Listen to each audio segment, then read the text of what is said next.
For all verified facts, subscribe to our YouTube channel and click the bell icon to get the latest updates. Hello and welcome. It's been a very, very exciting time for initial public offers, the stocks of companies you buy before they actually get listed for the first time. And usually, if the times are good, you make money because you buy it at a lower price, at the price that the company is giving it to you, and then you sell it on the day it lists at a higher price. Or if you're one of those long-term investors, you hold on to it for a time or for a while and maybe make even more money, or maybe you don't. But the class of investors, as we call them, who have been investing in IPOs of companies, particularly to make a pop, as they call it, on day one, have been facing some heat of late. After a long run of companies which have raised almost 60,000 crores this year, some of the latest stock offerings have actually begun trading or even opening at discounts. So there were companies like Nuvoco Vistas, a cement company, which was expected to sail through. It didn't. It didn't even get oversubscribed, which is another indicator of how bullish people are about investing in IPOs. Glenmark, another company, had a very muted debut, as Bloomberg Quint called it. Cartrade, the company which runs many auto portals, was at a discount, and a few others have also not done well, including the very well-known Zomato, given what was expected from their debut offerings and their stock price performance in the short period that we are talking about. Now, this also puts some question mark on many other very, very well-known IPOs that are going to come, including from brands like Paytm and Oyo. Now, these are all, remember, mostly or highly loss-making companies, but no one seemed to care about all of that even until a few months ago. But now this could be a question. So let's try and understand what's happening. One is, what is the nature of this IPO rush we're seeing today? How does it contrast with the past, if at all it does?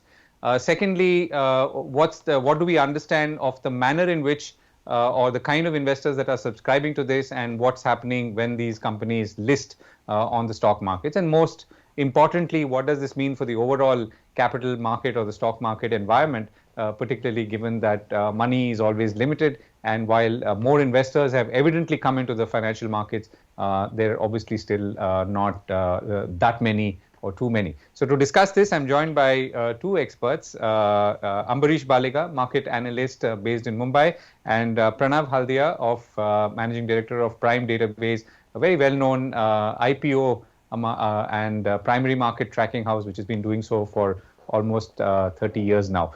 Thank you both for joining me. So Pranav, let me start with you. Give us a wrap, if you can, of what you've been seeing in terms of the flow and of IPOs, the numbers, the kind of investors in numbers again who've subscribed to these offerings, the money that's been raised, and where it's all landed as we stand today. Okay. So, this year, of course, as we know, has been a bumper year for IPOs. This calendar year, if you look at it, 36 IPOs, over 60,000 crores raised, and we're still, only towards the end of August. The only full calendar year which actually has seen a higher amount being raised was back in 2017, when 67,000 crores was raised. And of course, we are well on track to surpass that figure. Like you also initially mentioned in your introduction, that there is very strong pipeline as well. In fact, if I look at this calendar year, the number of companies which have actually filed their DRHP with SEBI has also been at an all-time high.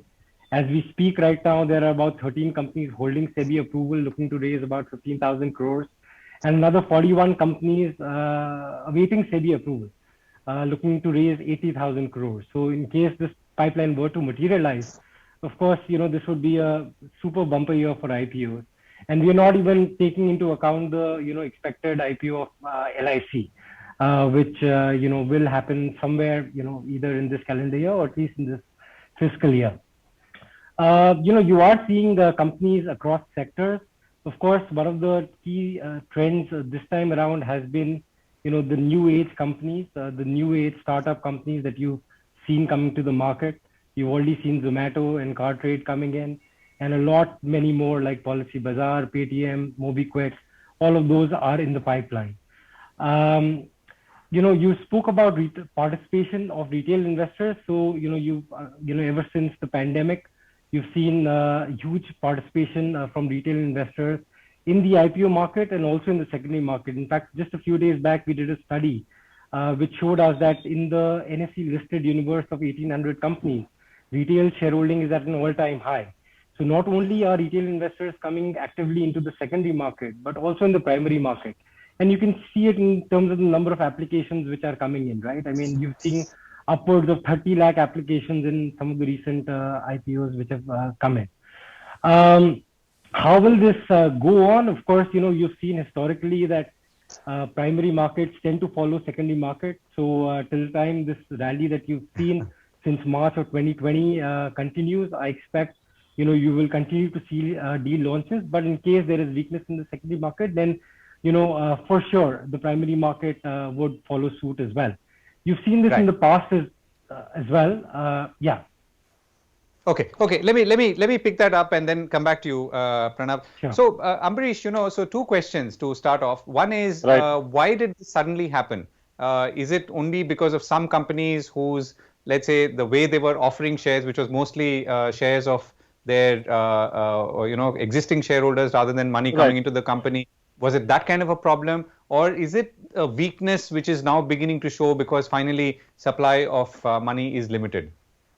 No, I mean, if you see right from the beginning of this IPO season, I think nearly 85% of the money which was raised was actually not an IPO, it was actually a FPO. Or not FPO, I think, I would say it offer for sale. Offer for sale. Yeah. Because it was either owned by the PE investors or by the promoters, which are being sold to the retail shareholders or retail investors or the institutions which are there. And again, I mean, looking at the number of investors which are there now, I mean, since the last 15, 17 months, nearly 1.5 crore new investors have come in. And even if you assume 1 lakh per investor, it works up to a huge 1.5 lakh crores, and that's big money. And I would assume it's not even an average of 1 lakh. Surely someone who has started investing in the last couple of months would have been investing more than 3-4 lakhs. Otherwise, they will not come to the markets directly. They will invest in the mutual funds. So we are talking of huge liquidity. And again, in this IPO market, I think everybody is there to take advantage of it. They want the best of the valuation which is possible. And when you're looking at the investors who are coming in, basically for retail, it is lottery. I mean, they apply, if they get it, it's a lottery. For HNIs, it's basically a return on leveraged investment. I mean, depending on how many times it is getting oversubscribed, they borrow similarly. Whatever they get, they flip on day one. No one is really looking at long-term investment. Even institutions, I think it's clearly an opportunity for them to park their money for some time. Otherwise, I mean, it's very difficult to explain as to why a dividend yield mutual fund would be investing in Zomato, where you don't even expect a dividend for the next, I think, in the next 10-15 years. But again, they are investing so that they can flip as soon as that, if they are anchor investors, as soon as that 1 month, that period gets over, they can exit. And that's exactly what happened a couple of days back for Zomato. Right. So I think everyone here is looking at making money. It is not a question of how you make it. It's a question of how much you make. Right, and that's fine, I guess, in the markets, at least in a limited way. But Ambarish, if you were to look, this is not the first time this is happening. It's happened in many times or points of time in the last 25, 30 years that the markets have been above or ruling above, let's say, 1,000 post the 90s. So what happens usually? What's the pattern? I mean, it's like, secondary markets reach a certain peak. People start getting more and more active in the market. They start looking for bargains in the primary market. They rush in the manner they do right now, or we're seeing right now, and then it peaks out very quickly. Or how does it work? Or has it worked? See what we have seen in the past. I think, at least in the last 20 years, what we have seen is that possibly, say, there's a time lag between the secondary market really moving up in the bullish zone and the IPO market starting to perform. Generally, there's a time lag of about 5-6 months, and that is the time taken for most of these companies to file the documents and come out as an IPO. And what we have also seen in the past is whenever there's been a huge IPO which has come out, we have seen that the markets have corrected post that. I mean, if you talk of an ONGC, when it came, after that the markets corrected. Reliance Power, 2008-9, I think that's a very good example. It may not be because of Reliance Power that the markets fell, but it was because of the a Lehman crisis. But that could have been a coincidence. It was a very big IPO. Yes, it was a large IPO. Coal India, GIC recently in the last 4 5 years. Like you have an national insurance which came out, not national, your new India insurance which came out. After that, the markets have fallen. But could we have applied the same thing to Zomato, which was also a large IPO? Possibly not, because Zomato as such looked like a big IPO. But looking at the amount of investors which are there in the market right now and the sort of liquidity which is there, compared to that, possibly Zomato was, you can't compare Zomato with an ONGC which came about 20 years back. Yeah. But Right. I think when LIC comes out with an IPO, possibly that could be one of the reasons for the markets to correct at that point of time. Unless, of course, there are other factors which make the markets correct before that. Right. Okay. So, and we'll talk about LIC in a moment, because that is the elephant in the room, and for good reason. Maybe it is considered a blue chip in that sense, and it has value, brand, reputation, and all of that. Pranav, I was talking to another analyst a few days ago, and he was telling me that if you look at most of the IPOs which came around the 2007-8 period, I think, he says most of them have done badly. Now, obviously, some do badly, or many do badly, and some do well. And many of the stocks that we are actively trading today in the secondary markets were IPOs once upon a time. What's your sense? How does this story usually end? Yeah, so that's a very good point. In fact, we've just done a study recently looking at the historical data. So, just bear with me. I'll give you some numbers. So 2007, you had 100 IPOs. And as on date, if you look at it, only 23 are there which have given a positive return. Even the more alarming point of view, part of it is that 31 out of those 100 companies are either delisted or suspended, and a further 17 of them are in ASM, which is the surveillance mechanism. So, we're only talking about 1/4 of the companies which are giving positive returns. 2010, you had 64 IPOs, only 17 are in positive, and 220 are no longer traded. 2017, 36 IPOs, 23 are positive. 2018, 24 IPOs, 13 are positive. 2020, of course, all the IPOs which came are in positive territory. So historically, if you look at to the mid 2000s, of course, there are a lot of companies which are no longer in existence or have delisted or suspended. But the picture changes slightly if one looks at the last 3 to 4 years. I think there are a couple of reasons for that. One is, of course, that we are trading at all-time highs right now. But also, I do believe that there has been a significant improvement in the quality of companies which have come to the market. And this, I would like to tie in with the earlier point that you mentioned about, OFS and fresh capital. Because, what you used to see in 90s and early 2000s was that a lot of companies used to come to the IPO market, to raise fresh capital. These would be 3-4-year-old companies which would be looking at for raising fresh capital to, invest in plant, machinery, etc., etc. Now, what you're seeing is that initial risk capital is actually being provided by venture capital investors, private equity investors, which are, pumping in that money, getting that company to a certain scale. And it is only then that the company is coming to the market.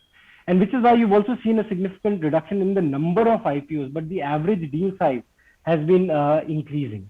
So, how will this pan out going forward? What you've seen traditionally and what you've learned is that, in the first stage of an IPO cycle, you always have good companies at attractive valuations. But as the, cycle goes on, you tend to find that, valuations tend to become more and more expensive. My advice would be that investors need to be wary and not get into this frenzy and this greed mentality of listing gains.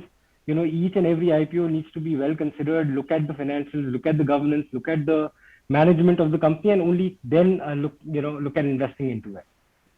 Right, and I'll come.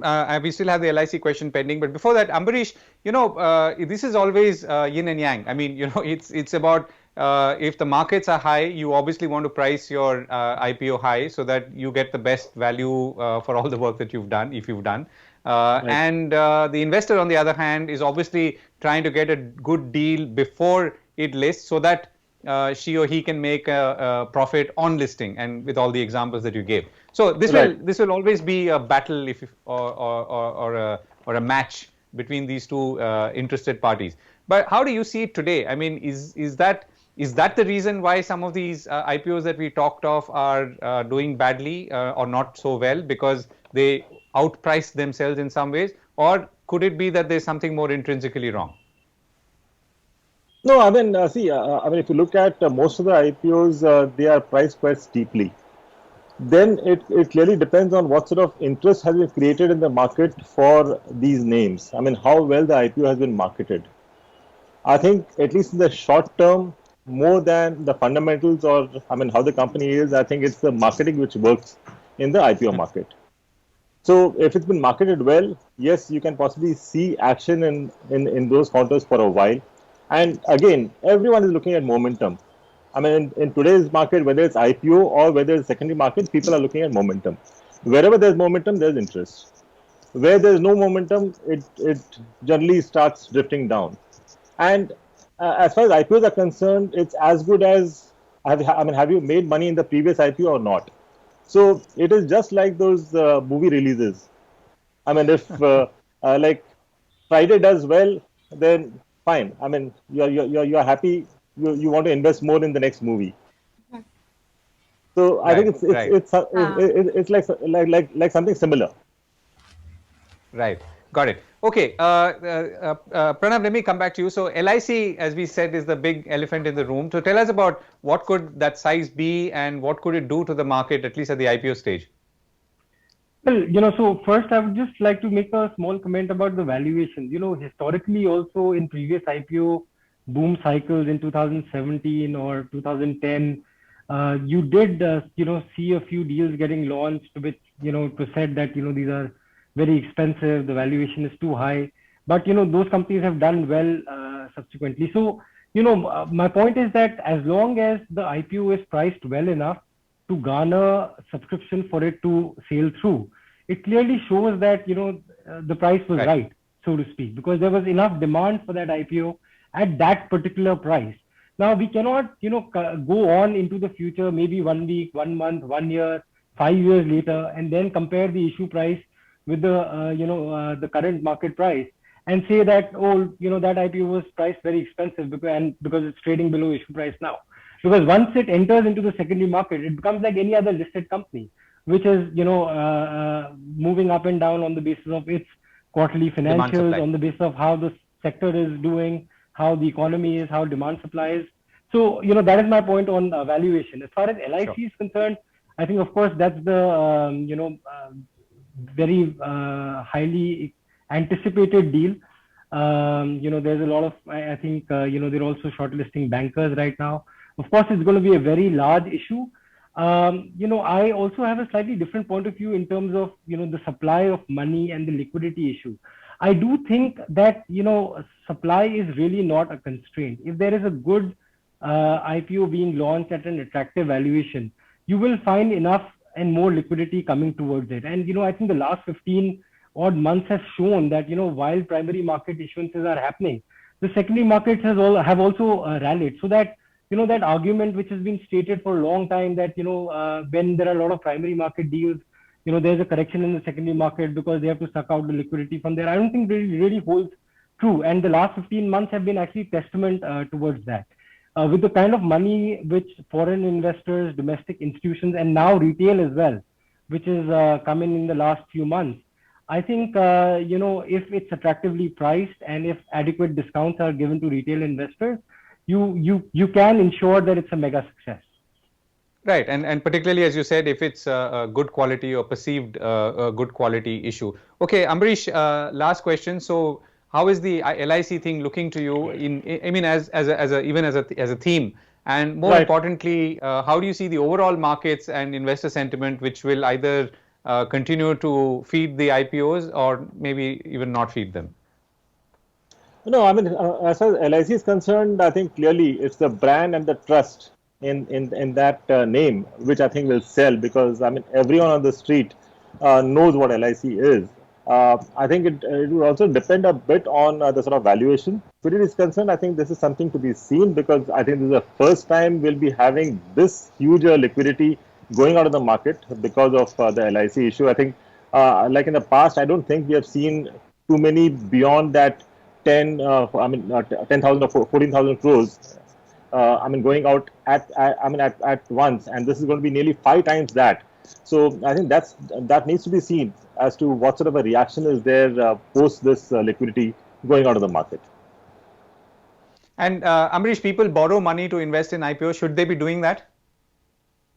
I don't think LIC will require borrowing and investing because it's going to be a huge IPO, like I said. I don't think it will get really oversubscribed that 50 times or 100 times. Even I'll be surprised if it gets oversubscribed even 4-5 times. Right. And your overall sense of the market is that it's looking steady and positive. Did I get that right?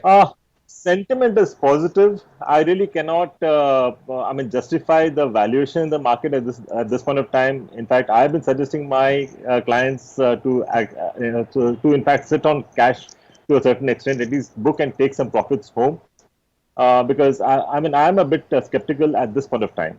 But then, as long as the music is on, enjoy it. Okay, great. Govind, I just want to make one point. That, yeah, go ahead, Pranav. Can I come in? Go ahead. Yeah, so if you look at some of the large IPOs of the past, Reliance FAR had an IPO collection of 7 lakh crores. Coal India had 2.3 lakh crores. Zomato also had about 2.1 lakh crores. And Mundra Port, these are the top 4, was at 2 lakh crores. So, you've seen in these past deals as well that, there is a lot of money which can potentially come in. LIC, of course, like Mr. Baliga said, that, it's a huge brand. Everyone is well aware of it. I think if the issue is priced well, you can see, huge amount of retail savings coming into the capital market as a result of this. Right. And that's a really positive note to end on. Pranav Haldia, Ambrish Baliga, thank you so much for joining me and taking us through all these issues. And hopefully people have a better understanding before they take that leap, particularly in this great IPO rush of 2021. Thank you. Thank you.